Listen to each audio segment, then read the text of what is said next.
Hi guys, it's Tim and Kathy with Taste Life with Us, and welcome back to our Nomad Anniversary series that we're doing. We're doing a bunch of just short little things. About everything we wanted to know before we became nomads. So basically, a year ago, we sold everything, we hit the road, and we've been on this nomad trip for a whole year. Yeah. This July became our Nomad Anniversary. July 28th. So we just thought we'd cover these topics. So here we go. Everything you wanted to know before you leave. We hope it helps you. So, a biggie for us was, how does this affect your marriage?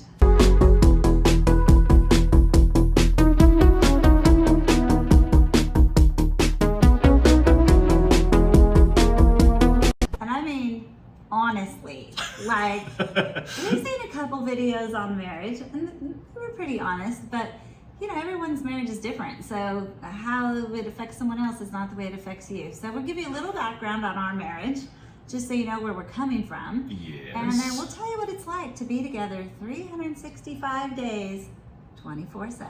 Oh yeah. So we met in college way back in the day in Southern California. Yes, we did. We both were in a summer school class.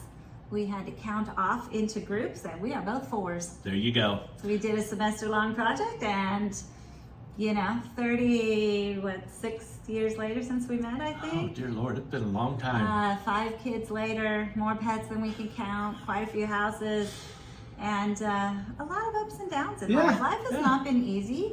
Was it perfect? It's easy to look at nomads and go, oh, you must have had a charmed life and made a lot of money, and that's how you travel the world. No. Someday we'll tell you our life story, but not today. No. But it was not a charmed life. We've been through ups and downs, and those ups and downs included our marriage, because when you have Issues, 5 you have kids issues. for one, and you have a business, and you have financial struggles, and recessions, and Health problems, lots of health issues. Yeah, you end up, it puts a lot of stress on your marriage. And there was a couple times we weren't sure we were gonna make it. We were super committed to each other, but we were kind of like, we could do it. I don't know. I think I can. I think I can. I think I can. Chung, chung, chung, chung, chung, chung, chung. You're old enough to know that book, The Little Engine That Could. Okay. Anyways, we did make it. I'm happy to say. And things got better as we got older, and kids went off and jobs changed and things like that got less stressful. Yeah, but the one thing, our marriage, we were never those people who spent every day all day with each other. I was off at work, and I worked a lot of hours. He did. He worked basically the equivalent of 2 full-time jobs, because he had a full-time job and a business. Yeah, and so it's like, even when we were together, a lot of the time it would be in the evenings when I was exhausted. Yeah, and you come home to 5 kids and all their friends, or you go coach football practice, and you get home at 10 o'clock at night with a carload of kids that I get to cook for and clean up after. I mean, there was some times when we just felt like we were passing in the hallway. Hand off the keys, it's your turn, you know? Yeah. There was definitely times like that, but I'll tell you, during even the darkest times of our life, we were still best friends. Yep. And that's, I think, a lot of what kept us together. Absolutely. Because we did love each other, even if we do love each other. But you know, we still loved each other, even if things were hard. So, you know, we don't have any affairs or big things like that were, you know, super huge obstacles in our marriage. No. So, and we've always gotten along. We've always been best friends, because this doesn't apply to everybody. So we're just trying to give you our truth so that you can see if you compare or not. So let's fast forward. Yes. So here we are, 30 plus years later of marriage, and now we're living in apartments that, if it's a 1 or 2 bedroom, we're lucky. Oftentimes it's a studio. We've only ever been in 1 2-bedroom. No, we were in 2. Napier and Spokane. Spokane only had 1 bedroom. Oh crap. 1 bedroom. We've been in 1 place with 2 bedrooms, a few places with 1 bedroom, and mostly studios or hotel rooms. Yeah. And you know what? It has been fine. Like, we don't actually, when we do have a bedroom, we don't even use it except to like pile stuff up. It's really depressing we don't use the hardest bedroom. part has been he snores like bad, really bad. And so at home, he would often get kicked out. In fact, he used to go out to the couch, and our little daughter, when she was a toddler, her bedroom was on the other side of the wall, and she became afraid of bears because of Tim snoring through the wall. So he snores bad, and there's no way to get away from it in this life. Yeah. But on the other hand, you don't snore as bad now that we're usually in better air quality. Or we're just older and she doesn't hear as well. I don't know which. That's possible. Anyways, at the beginning, in the beginning, all of a sudden, so when Tim retired maybe a month before we left so that he could help get rid of things, and we still were not together much.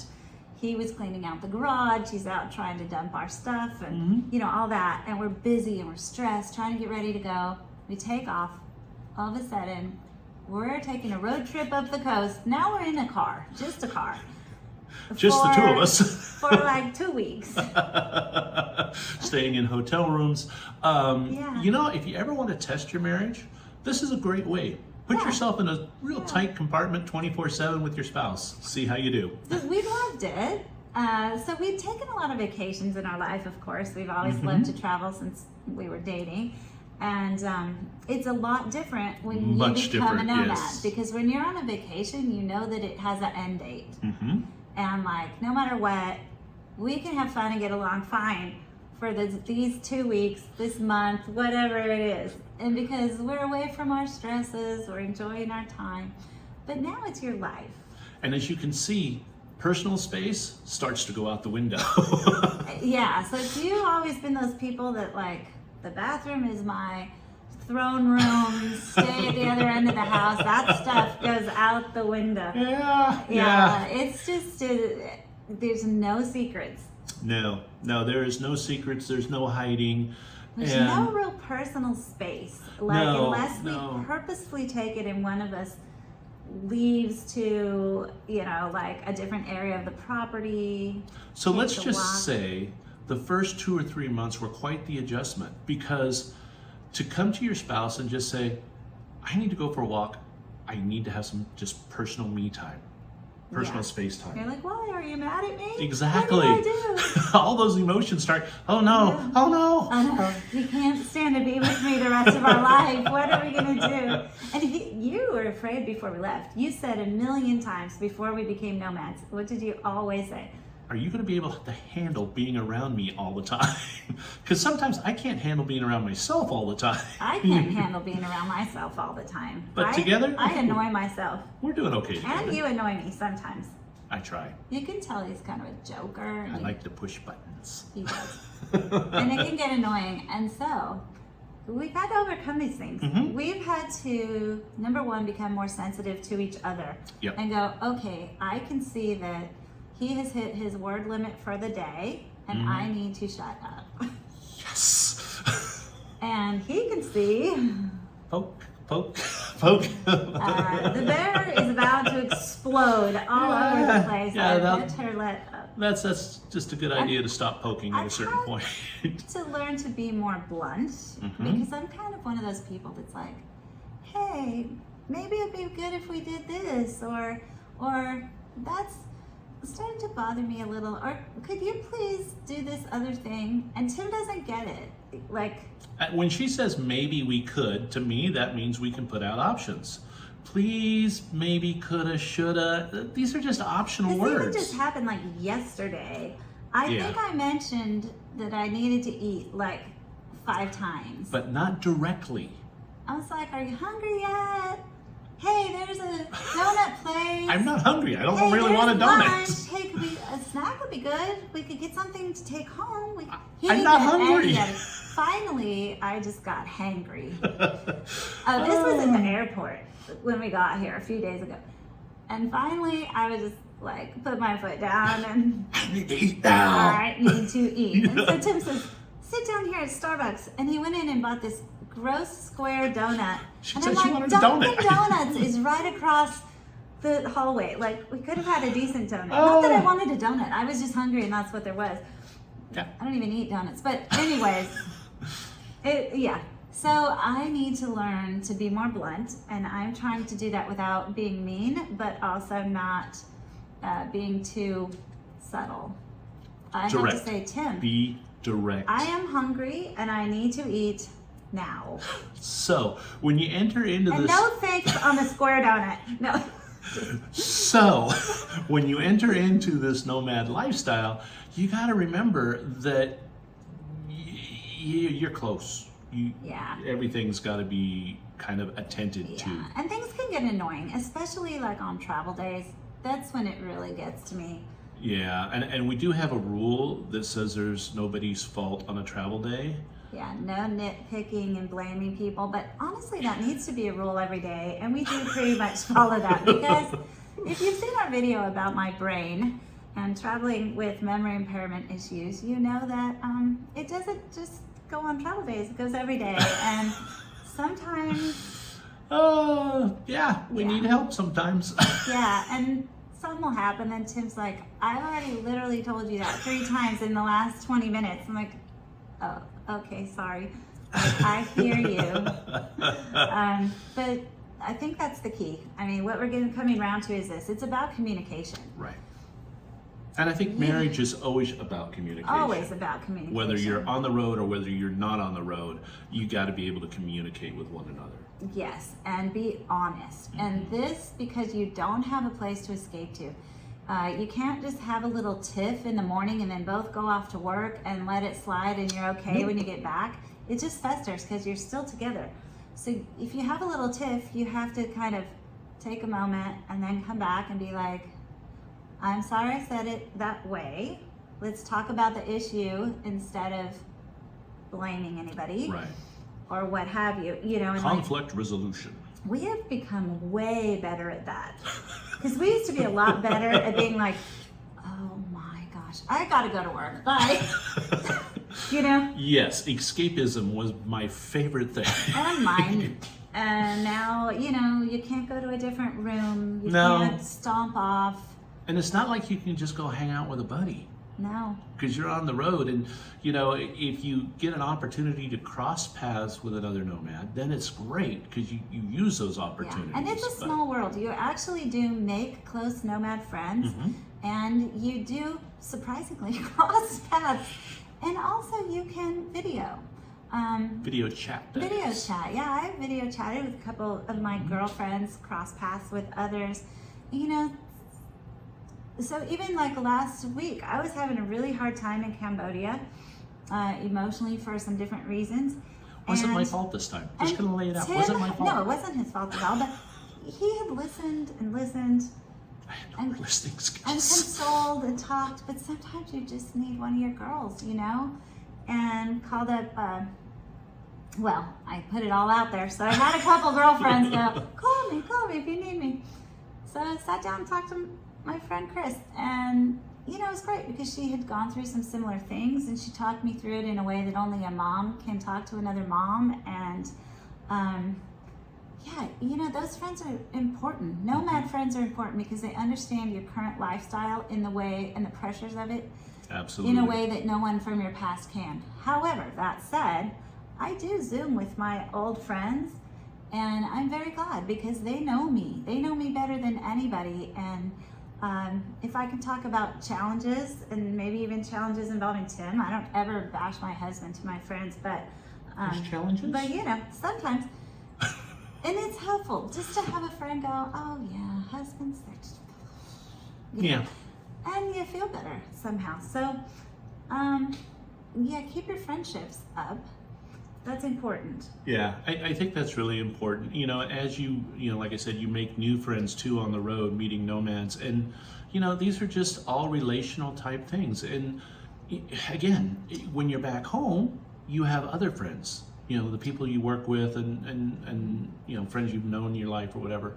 But you just can't drop off the face of the earth when you start this nomad life. Yeah, you become each other's very best friends because you don't have another choice. Yeah. But it's great. It's fantastic because thank you. you're exploring and learning together all the time. But you do need your other friends to just be sounding boards and comforters sometimes. Not me 100% of the time. I will say at the beginning was the hardest because we needed more personal space. And luckily, we were still in the U.S. We were still around some family that we were visiting on our way to Canada. I did a lot of and fishing.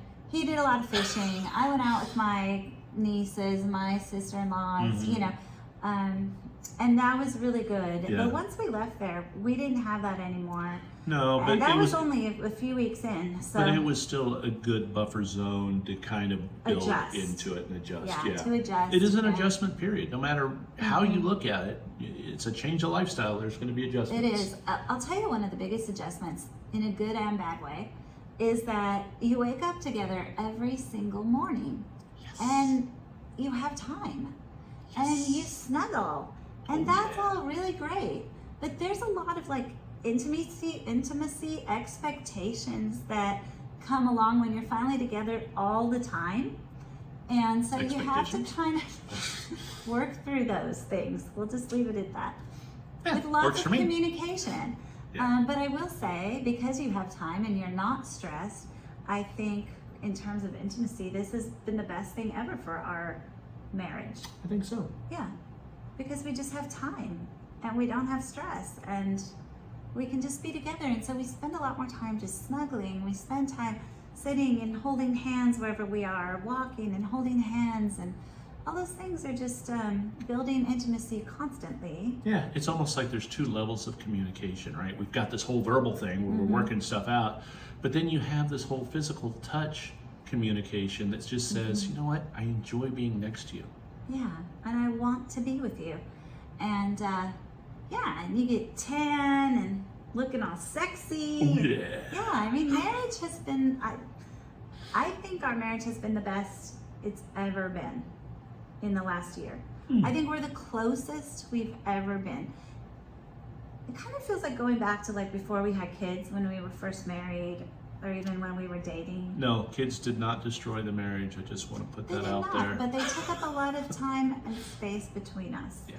And that's fine. I mean, there's a million That's what families advantages are to our about, family yeah. too. We're not saying that was a bad thing, but we're saying now we don't have anybody between us, and we don't have work stresses between us and time takers. And I mean, what do you think?